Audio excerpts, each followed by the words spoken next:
Hello guys, আমি তৃষা। তো আজকে সারাদিন আমি প্রজেক্ট করতে গিয়ে কী খেলাম চলো প্রথম থেকে তোমাদের সাথে আজকে সব কিছু শেয়ার করা যাক। তো প্রথমেই আগে আন্টি জল আর মিষ্টি দিয়ে দিয়েছিল, দেন মিষ্টি খাওয়ার পরেই ওর ভাই নিয়ে আসলো মকটেল। আর মকটেল খেতে খেতে আবার নিয়ে আসলো আমাদের জন্য চিপস, বিস্কিটস, আরও কত কিছু। আমরা তো প্রথমে গিয়ে বুঝতে পারছিলাম না যে আমরা প্রজেক্ট করতে এসেছি নাকি খেতে এসেছি। তার কিছুক্ষণ পরে বুঝলাম যে না, আমরা প্রজেক্টের সাথে সাথে খেতেও এসেছি, প্রজেক্ট কম খাওয়া বেশি। আর আমার বান্ধবীরা দেখো, ও তো থালায় ঢেলে মকটেল খাচ্ছিল।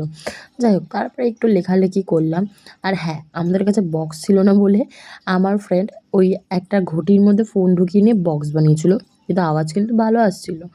যতই হোক, মেয়েটার কিন্তু বুদ্ধি তো আছেই, মানতেই হবে। তো আবার একটু কষ্টে লেখার পরেই আমাদের দুপুরের খাবার নিয়ে চলে আসলো। আর এটা তো আমাদের ফেভারিট খাবার, আর কি চাই আমাদের, পনির বলে কথা।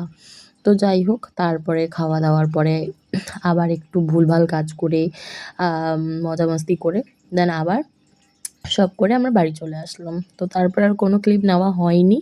তো আজকে এতটাই, আবার কাল দেখা হচ্ছে, বাই।